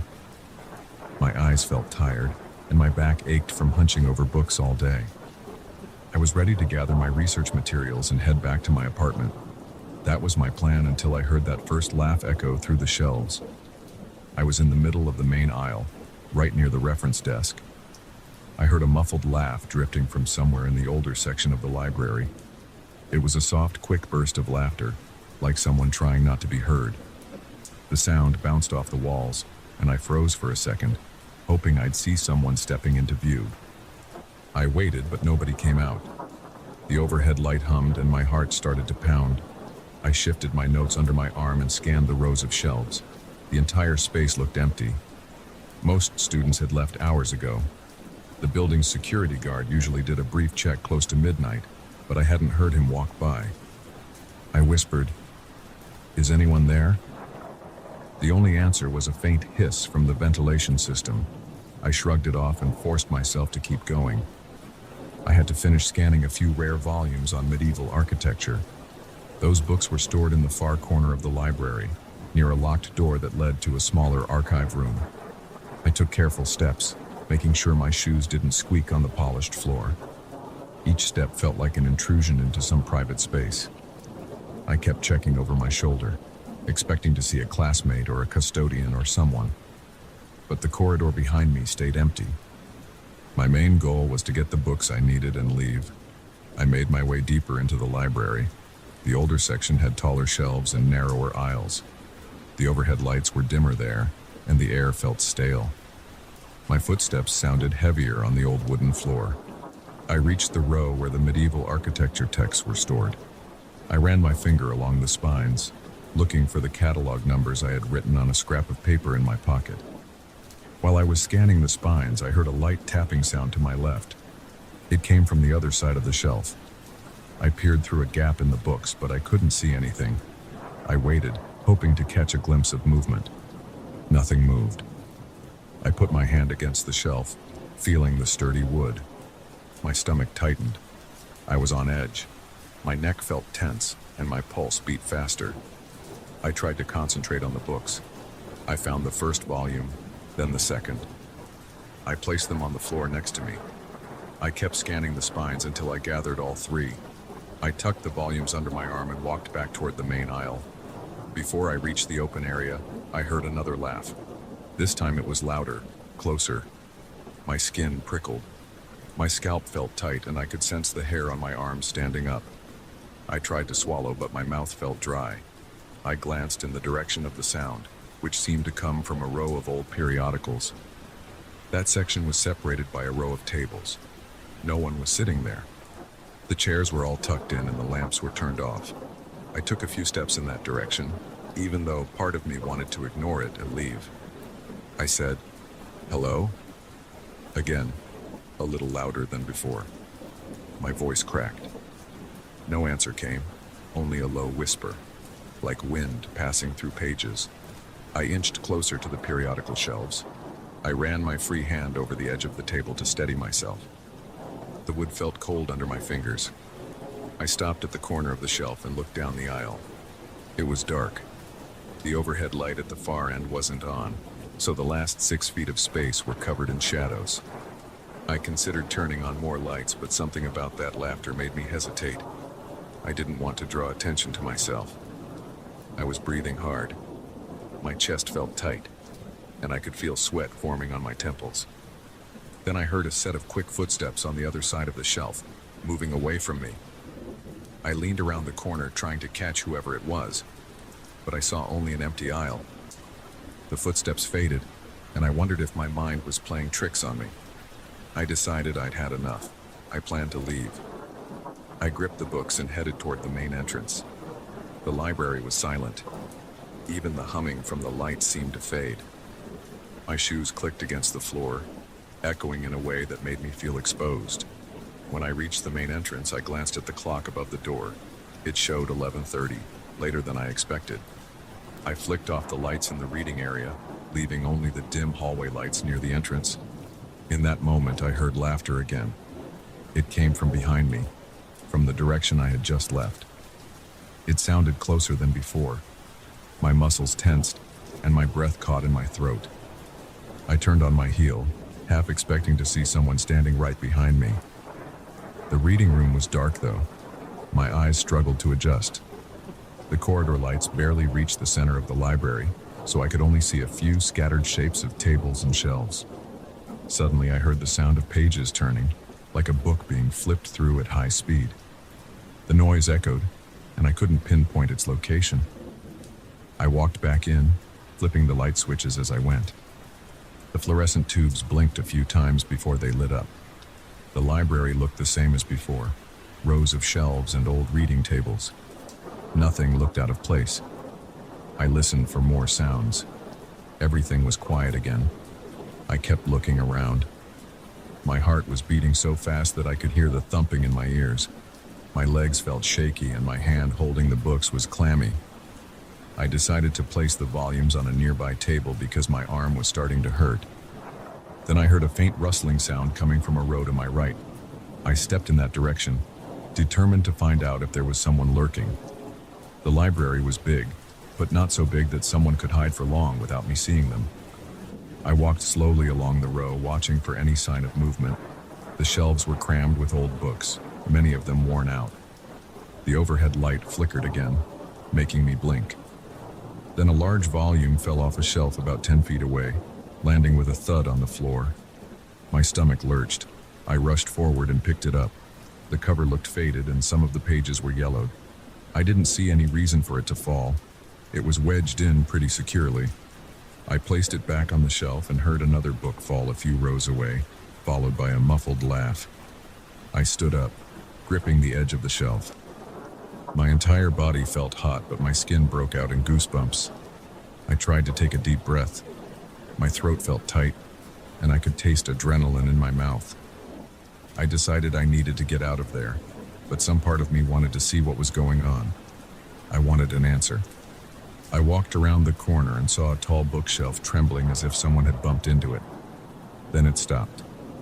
The next thing I knew, I heard pages flipping again, and I saw a single book slide out by itself and float for a moment before it dropped to the floor with a soft thump. I backed away, holding my hands out in front of me, trying to steady myself. I muttered, "This is not possible." My voice shook. My heart pounded like I had just run a mile at full speed. I felt a surge of panic, and my mouth went completely dry. I tried to stay calm, but my hands were trembling. My thoughts jumbled together. I couldn't think of a logical explanation for what I was seeing. I pushed the shelves aside and took a few quick steps back toward the main aisle. That's when I saw a shape move between the rows, just a flicker of motion from the corner of my eye. I turned my head and caught a glimpse of something dark moving swiftly behind a stack of books. It disappeared into the next aisle. I moved closer, calling out, "Hey, who's there?" My voice echoed. I heard that same laugh again, louder this time, almost mocking me. My heart hammered in my chest. My legs felt weak, and I leaned against a table to keep myself upright. I decided to go after it. I didn't want to run away without knowing what was happening. I rounded the corner and looked down the next aisle. No one was there. I heard a scraping sound behind me and spun around, but again, nothing was there. My breath came in rapid bursts and my hands tingled from the surge of adrenaline. I thought about leaving everything behind and sprinting out of the library, but I couldn't bring myself to do it. I felt drawn to figure out who or what was messing with me. I retraced my steps and headed toward the small reading nook in the far corner, near the locked archive room. The door to the archive was shut, like always, but I heard soft whispers on the other side. I pressed my ear to the door. I heard faint voices, maybe 2 or 3. They were speaking too quietly for me to make out words. My pulse pounded in my ears. I tried the handle. Locked. I knocked. No answer, just a sudden silence, as if those whispers vanished the second I touched the door. I stood there, not sure what to do. Then I heard a sound behind me like books sliding across a table. I turned around and saw a figure standing at the end of the aisle, barely visible in the dim light. It looked like a person, but I couldn't make out any details. My heart felt like it stopped. The figure tilted its head, as if it was curious about me. I opened my mouth to speak, but no words came out. My throat tightened, and the shape vanished around the corner. I ran after it. I reached the corner in seconds, but there was nobody there. I reached out and touched the end of the shelf. The wood felt solid and cool. I heard the sound of laughter again from somewhere behind me, and I whipped around. The figure was now at the opposite end of the library, near the front desk. I saw it glide behind the desk, out of sight. I couldn't see any features on it. It was just a dark shape, but I felt like it was looking at me. My stomach churned and my legs shook. I wanted to call campus security, but my phone was back in my bag near the entrance. I started walking in that direction. My footsteps felt heavy. My mind raced and I kept glancing over my shoulder. I half expected the figure to appear right in front of me. The overhead lights flickered again. and I saw a reflection in the polished floor of something moving behind me. I spun around, my entire body tense. I held my breath. Nothing. The reflection vanished. I kept going, forcing my feet to move forward. I reached my bag and grabbed my phone. My hand trembled so much that I almost dropped it. I unlocked the screen, ready to call for help. Then I stopped. I hesitated, worried that no one would believe me. My heart pounded, and I felt a drip of sweat roll down the side of my face. I decided to at least text a friend, but I had no signal inside these thick walls. I glanced around, trying to decide if I should run outside to get a better signal or keep investigating. Then I heard the scraping of a chair across the floor in the far corner. I turned around and saw that one of the chairs at a study table had moved out from under the desk. It was now a few feet away, as if someone had pushed it back to stand up. I didn't see anyone. My throat felt tight again. My skin felt clammy, and the hair on the back of my neck stood up. I clutched my phone and started backing away toward the entrance. Before I reached the door, I heard the books I had left on the table begin to slide. I spun around and saw them moving on their own, inching toward the table's edge. One volume fell off the side, landing face down with a dull thud. I let out a startled gasp. My muscles felt stiff, and my heart beat so hard I thought I might pass out. I took a shaky step forward, then another until I was close enough to pick the book off the floor. I did it carefully, as if it were some fragile object. The silence around me felt heavy, like the air had grown thick. I set the book back on the table. Then I heard a whisper near my ear, a faint breathy sound that made every muscle in my body tense. I jerked away, my heart racing, and turned around. No one stood behind me. My legs felt numb. I took a few steps backward, my eyes darting around, scanning the shelves, the tables, the corners. Then I heard another laugh, this time softer, almost right behind me. I let out a sharp cry and sprinted for the door. My pulse pounded in my ears and my lungs burned. I didn't care about the lights anymore. I didn't care about the research books. I just needed to leave. I reached the exit and shoved the door open, stumbling out into the hallway. My breath came in ragged bursts, and I bent over, trying to steady myself. The corridor lights felt too bright, and the air smelled cleaner out there. I looked back into the library for a moment. It looked calm and ordinary from the entrance, like nothing strange had happened at all. But my whole body was trembling. I decided I was done for the night. I walked down the corridor, my footsteps echoing in the empty building. I couldn't shake the feeling that someone was watching me from behind those glass doors. I refused to look back again. I focused on the exit sign up ahead, the dull glow of the fluorescent light guiding me out. When I finally reached the main exit, I pushed the door open and stepped into the cool night air. My body felt shaky, and my shirt clung to my back with sweat. I stood there for a moment, breathing in gulps of fresh air, trying to calm the thudding in my chest. I looked at the clock on my phone. It was 1:45. I realized I'd only spent about 15 minutes in that unsettling situation, but it felt like hours. I wiped my forehead with the back of my hand and started walking across the quad toward my apartment. My mind was racing with questions, but I tried to push them aside. I needed to get away from the building, away from the library and whatever had been waiting in there. I reached my place, threw my bag on the couch, and locked the door behind me. My hands were still shaking, and my throat felt parched. I grabbed a glass of water from the kitchen and gulped it down. My heart rate finally began to slow. I kept replaying the events in my head. The laughter, the footsteps, the books moving by themselves, the shape in the aisles. I felt a knot in my stomach, but I didn't want to think about it anymore. I needed to sleep, or at least try. I slumped onto my couch, stared at the ceiling, and wondered if I should tell anyone at the university. I wasn't sure how they'd react. I still don't have a rational explanation for what happened, but I know what I saw and heard. Even now, I can still feel the prickle on my skin when I remember that laugh echoing around me. I haven't gone back to that library alone after hours since that night. Sometimes when I'm in bed, I recall the sound of those pages flipping by themselves, and I feel that same tightness in my chest.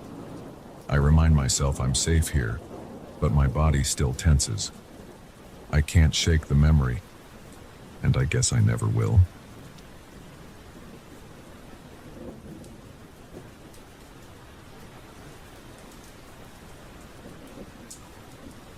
It was close to midnight.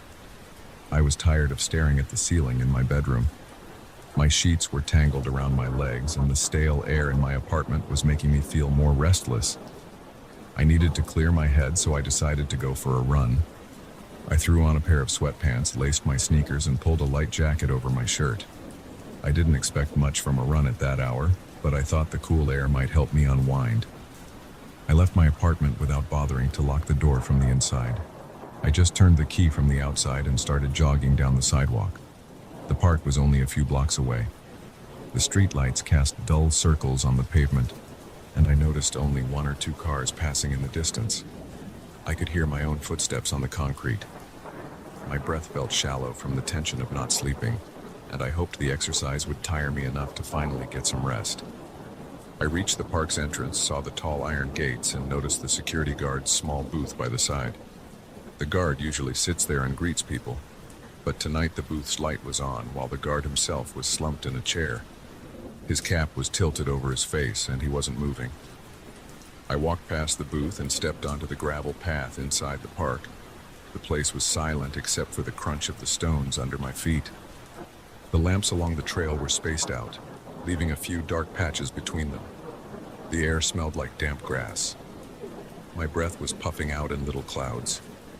I tried to focus on the sound of my own steps, hoping the repetitive rhythm would relax me. I decided to do a slow lap around the main path. I leaned forward into a jog, feeling a slight burn in my calves. I passed a couple of benches on my left. One of them had a crumpled paper cup on it, and the other was empty.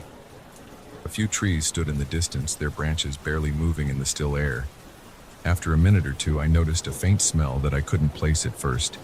It was sharp, almost chemical. I slowed down to a walk and inhaled again. It reminded me of sulfur or burnt matches. That smell caught me off guard. It felt out of place in the middle of a park at night. I glanced around, but I didn't see any fire or smoke. I kept moving, trying to ignore it, but it lingered.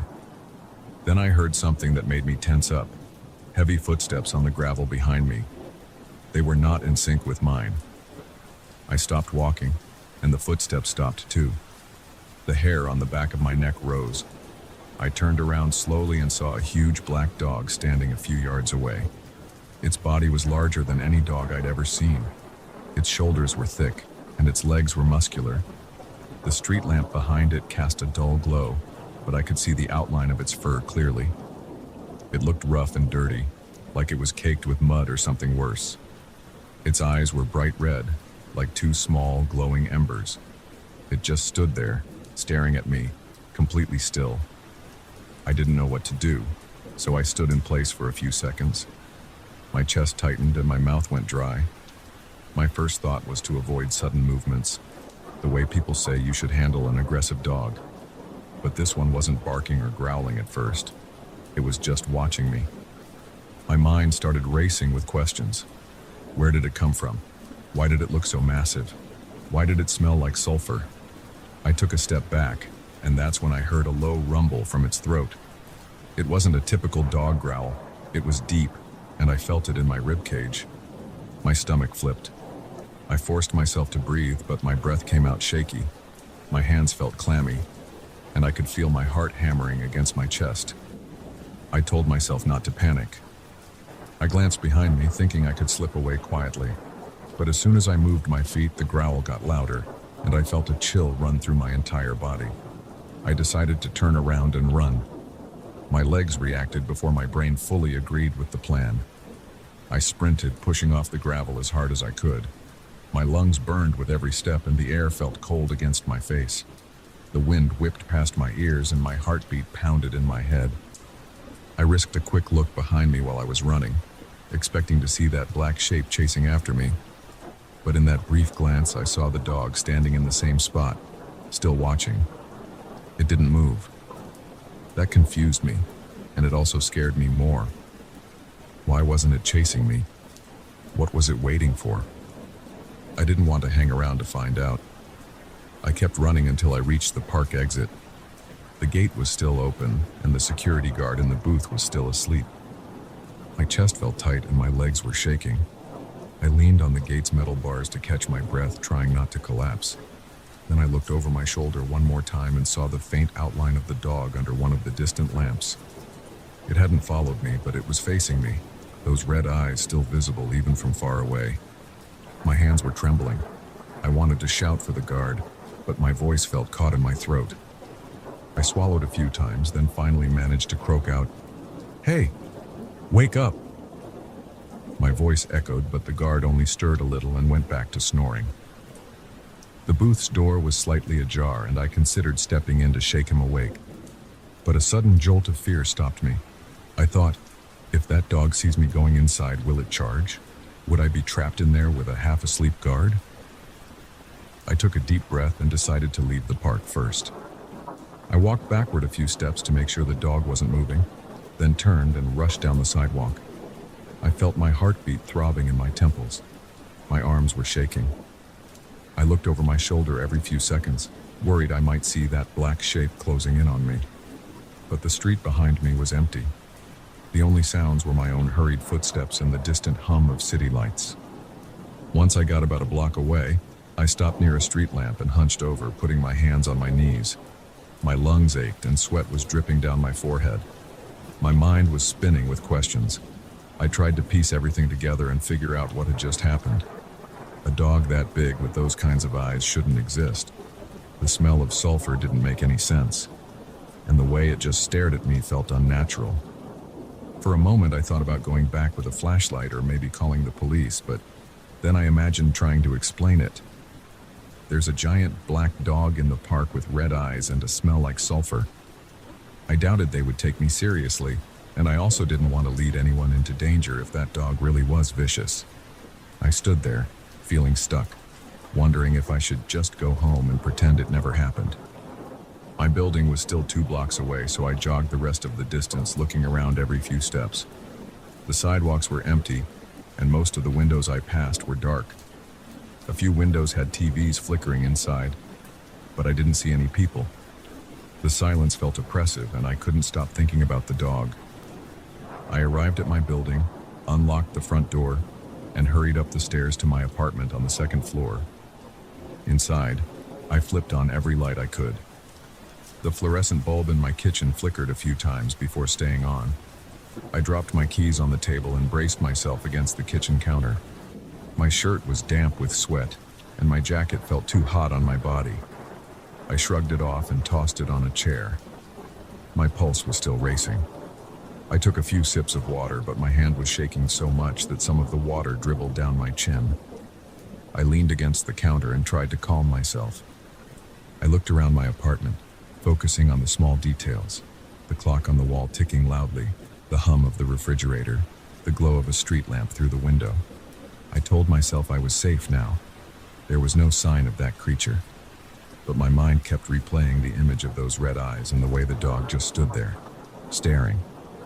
After a few minutes, I moved to the living room and sank onto the couch.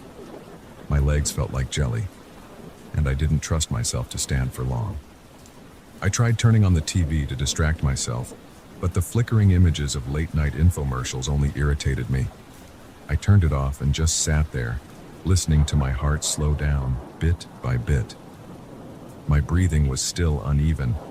Every time I closed my eyes, I saw the outline of that animal, the shape of its massive shoulders, the brightness of its eyes.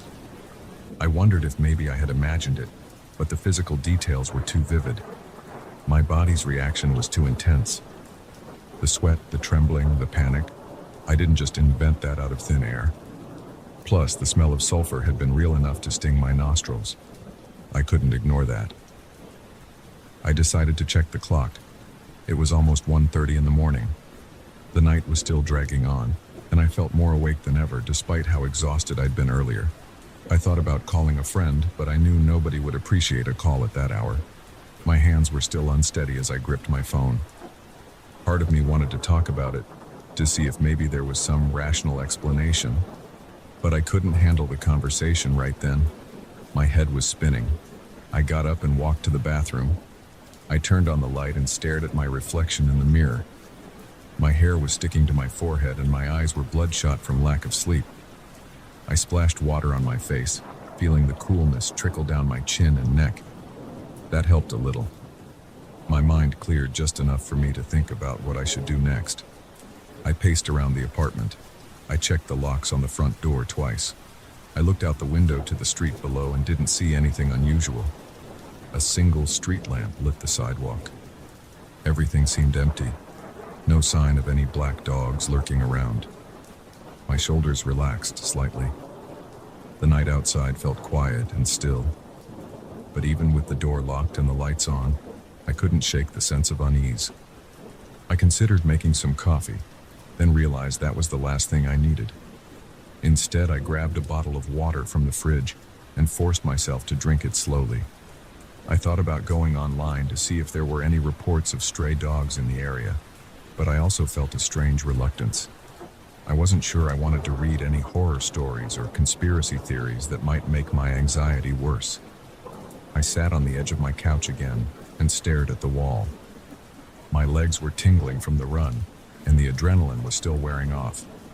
My mind kept drifting back to the park, to the way the path looked under the dim lights, to the smell of damp grass mixed with that sulfur odor. I remembered the security guard, asleep in his booth. He had no idea what was a few yards away from him. I wondered if he would still be there in the morning, unaware of anything out of the ordinary. My rational side started to speak up. Maybe it was just a very large dog that somehow wandered into the park. Maybe the red eyes were just a trick of the light. And maybe the sulfur smell was coming from somewhere else, like a busted sewer line or chemicals from a nearby building. But a part of me didn't believe any of that. I remembered the growl. It sounded more like a rumble than a dog's snarl, and the size of the animal. That wasn't normal. I'd seen large dogs before, but this one was massive, almost surreal in its proportions. My chest felt tight again when I replayed that moment in my head. I shook out my arms and tried to loosen my stiff shoulders. My mouth still tasted bitter with fear. I found myself wishing I had never left my apartment that night. I wondered if I would have been better off tossing and turning in bed until dawn instead of going on that stupid late-night run. Time seemed to slow down. I felt like I was waiting for something.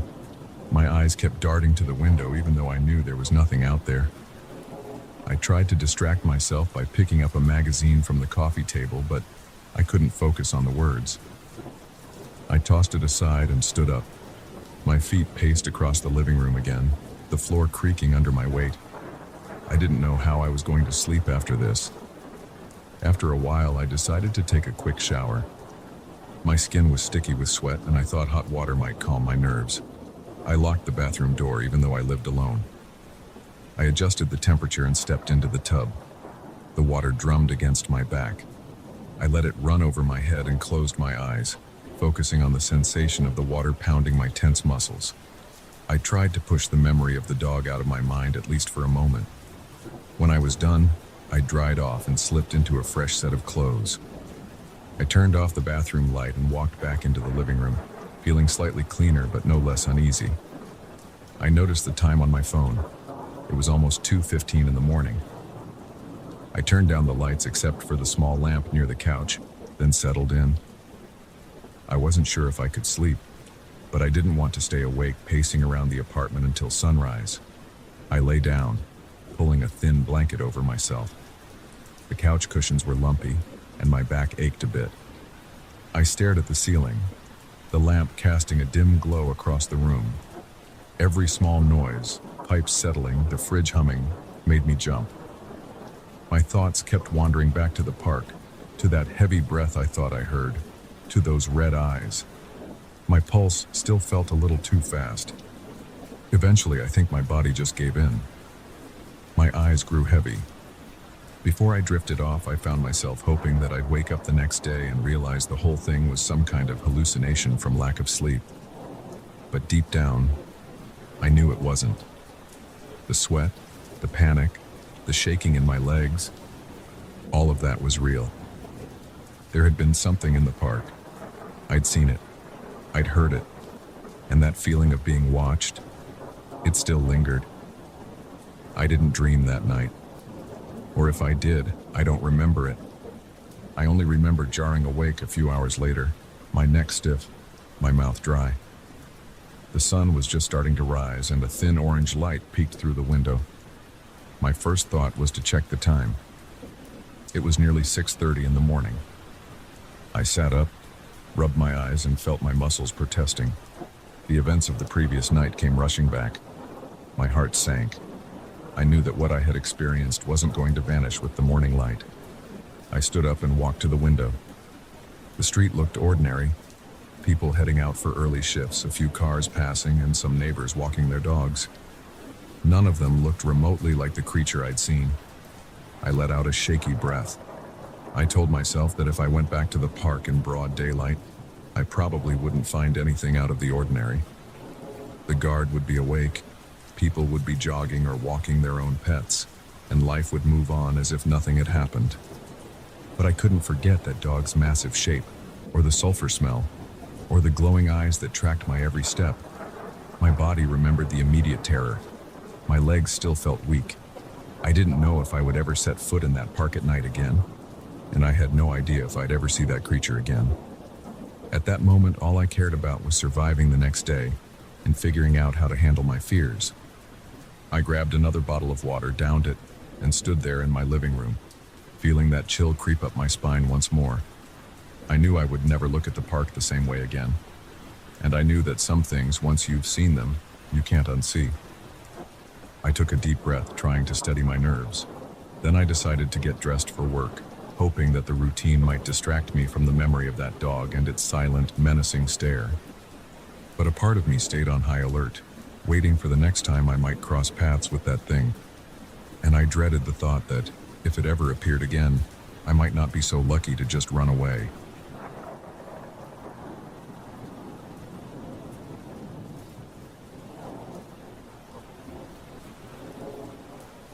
I heard the first set of footsteps on my very first night in this house. I was exhausted from unpacking and my mind felt raw from the long drive.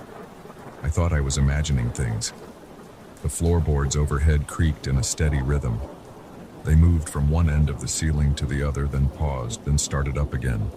I stood in the hallway, staring at the spot on the ceiling where the sound seemed loudest. My eyes moved to the old wooden panel up there. It was an access door to the attic. It was sealed with a rusty padlock and some thick nails. I felt a chill roll down my neck. I came here because I needed a quiet place to work on my book. My plan was simple: fix up this old countryside house, settle in, and write. My friend said the isolation would help me focus. The property looked peaceful from the outside. A small front yard with overgrown grass, a few empty flower beds, a couple of old oak trees. The house itself was a single-story structure, but it had a corridor in the center with a small entrance to the attic. The real estate agent mentioned nothing about the attic, except that it was used for storage years ago. I didn't ask many questions. I only cared that the place was cheap and private. On my first official walkthrough, I noticed the attic door. It was a rectangular panel set in the ceiling, near the far end of the hallway. It had a padlock. Someone had driven a few nails around the edges, hammering it shut. At the time, I thought it was odd, but I figured the previous owner wanted to store junk up there and didn't want trespassers or animals. I made a mental note to check it later.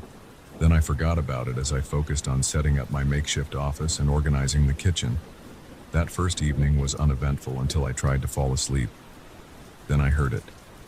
Slow, faint footfalls coming from above. I sat up in bed and stared at the ceiling. My bedroom sits under the attic. The footfalls seemed to move to the far side of the attic, near the hallway. I waited and listened. My heart pounded, but I told myself it was my imagination. The house was old. Wooden beams expand and contract. Wind rattles the rafters. I tried to calm down. Eventually, the sound stopped. The next morning, I ate breakfast in the small kitchen. I tried to focus on writing. I opened my laptop at the dining room table. My fingers hovered over the keys, but my mind went back to those footsteps. My eyes wandered to the corridor. Sunlight came in through a dusty window at the end of the hall. The attic entrance was in shadow. It looked like an ordinary piece of wood. The padlock was rusted. The nails stuck out at awkward angles. None of it looked disturbed. I decided to ignore it. Maybe it was just the house settling. That day passed without incident. I typed a few pages, checked the plumbing, and explored the property. There's a small shed behind the house. It has old gardening tools, a half-broken lawnmower, and a stack of unused wooden planks. I found a rusted ladder leaning against the shed. I figured I could use it to reach the attic door if I ever decided to open it. At that moment, I didn't feel the need to. I was more concerned with clearing out the inside of the house. The smell of dust and stale air filled every room. I needed to keep the windows open. At night, the temperature dropped, so I had to close them again. That second night, I heard the footsteps again. They were slower this time. They started around midnight. My head felt heavy from the day's work. My eyes burned from staring at my laptop screen. The sound kept me awake for at least an hour. Then it stopped. I slept with the blankets pulled tight around me. The third night, I did my best to ignore the creaking. But I couldn't pretend anymore. It was too consistent. The footsteps sounded like they belonged to a real person, pacing back and forth. I felt trapped. My bedroom was directly under that attic. I started sweating. My skin felt clammy. My heart raced. I got out of bed and turned on the lights in the hallway. I looked up at the attic door. Everything still appeared sealed. The lock was in place. The nails were not pulled out. No gaps. Yet I heard the floorboards bending on the other side of that panel. I decided to check the attic the next day. After breakfast, I went out back, grabbed the tall ladder, and hauled it inside. I propped it against the wall beneath the attic door. It felt steady enough. I climbed up slowly, my feet pressing down on each rung. My hands felt sweaty against the ladder. The wood of the door looked old and splintered. The padlock had a thick coat of rust. I pulled on it. It stayed put. The nails around the edges were hammered in deep. I didn't see any sign that someone had pried them loose. Yet I had no doubt something had been moving around up there. I glanced at the door's surface. A thin layer of dust clung to it. There were no markings on the outside. I ran my fingertips over the wood. I didn't find any cracks or holes. I didn't hear anything. I climbed down, put the ladder away, and tried not to think about it. But I felt uneasy all afternoon. Later that evening, my curiosity got the better of me. I wanted to see if there was another entrance to the attic. I inspected the outside of the house. I walked around, looking up at the roof. It's a simple gabled roof with a few missing shingles. I saw no external hatch or door. No broken window on the second floor because there is no second floor. The only way in or out of that attic had to be through the panel inside. That meant no raccoon or cat could wander in unless there was some hidden hole. I looked for vents or cracks in the siding. I found nothing big enough for an animal of any significant size. That made me more nervous. That night, I waited in the hallway with the lights off. I kept my ears open. The house was silent. I could hear my own breathing. My palms felt damp. After about an hour of standing there in the dark, I heard the first creak. It came from above. My neck tensed up and my shoulders felt stiff. I tried to stay calm, but my breathing got shallow. The footsteps moved from the center of the attic toward my left. Then they stopped. I felt a knot in my stomach. I tried to make sense of it. There was no reason for a person to be up there. I crept toward the bedroom and shut the door. I couldn't relax. My thoughts started to circle. What if someone was camping up there? But the locked panel didn't look tampered with. Maybe the house was playing tricks on me. Eventually, I fell asleep. The next morning, I grabbed the ladder again. I decided to look for any sign of disturbance on the attic door that I might have missed before. I went up and inspected the padlock more carefully. I touched the metal. It felt cold. I checked the nails around the edge. None of them seemed loose. Then I ran my hand over the thin dust layer on the outer surface. My hand left a clear mark. I didn't see any other marks. It seemed undisturbed from below, but the footsteps were real. My gut told me to knock. That felt silly. I knocked 3 times. The sound echoed in the attic. I heard nothing back. No movement. No shuffle. Silence. I stepped down. I put the ladder away. I felt like an idiot, but I knew I wasn't imagining things. That afternoon, I tried to distract myself with some cleaning in the living room. I pulled old wallpaper off the walls and discovered mold in a corner. I spent 2 hours scrubbing with bleach. The smell burned my nose. Then I hammered in a loose floorboard near the window. I tried to forget about the attic. As evening came, I set up a couple of lamps in the hallway and aimed them at the attic door. My plan was to see if anything changed overnight. Maybe I'd see the door move, or I'd hear something that would give me more clues. Around midnight, I sat on the floor at the end of the hallway with a blanket around my shoulders. The house was cold. My back hurt from sitting on the hard floor. I listened. I waited. Around 1 a.m., the footsteps started again. They moved above me, across the attic. I lifted my phone and tried to record, but I only caught faint creaking noises. The footsteps stopped after a few minutes. The attic door never moved. The padlock stayed in place.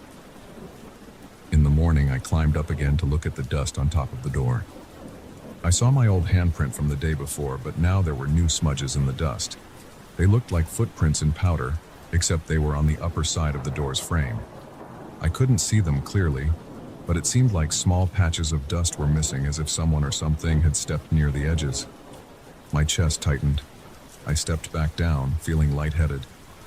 Something was moving up there, but it didn't want to open the door. It also didn't want me to open it. I decided to check the rest of the house for hidden entrances. I opened closets, moved furniture, checked every corner. I tapped on the walls, looking for hollow spots. Nothing seemed suspicious. The place was old, but it didn't have secret rooms or trapdoors that I could find. After that, I went outside to examine the roof again. I used binoculars this time. I walked around the perimeter of the house. The shingles looked worn, but I saw no openings big enough for a person. I felt stuck. Either I was losing my mind or something really strange was happening in that attic. That night I felt exhausted and decided to go to bed early. Around 11 p.m., the footsteps returned. I was half asleep, but they jolted me awake. My heart thudded in my chest. I stared at the ceiling in the dark. The steps were soft, like someone in socks. They paused above my bedroom door, then shifted toward the hallway. I heard a faint scratching sound. I didn't move. My hands were cold. I wanted to hide under the blanket, but that made me feel trapped. So I just lay there, eyes open, muscles tense. The scratching stopped. The footsteps moved again, a few slow paces, then silence. My ears strained for any further sound, but I heard nothing. Eventually, my eyes closed. I slept, but I had uneasy dreams. In the morning, I felt drained. My head pounded. My stomach was sour. I forced down some coffee, then stared at my notebook. I was supposed to be writing, but I couldn't concentrate. The attic problem consumed my thoughts. I wanted to open that door. I wanted to see what was inside, but the nails and the padlock were solid. I didn't have bolt cutters. I could have driven into town to get some, but something inside me hesitated. I felt a strange sense of caution, like opening that door might trigger more trouble. Still, I had to do something. I searched the tool shed again. I found a heavy crowbar. It was slightly bent, but it might work.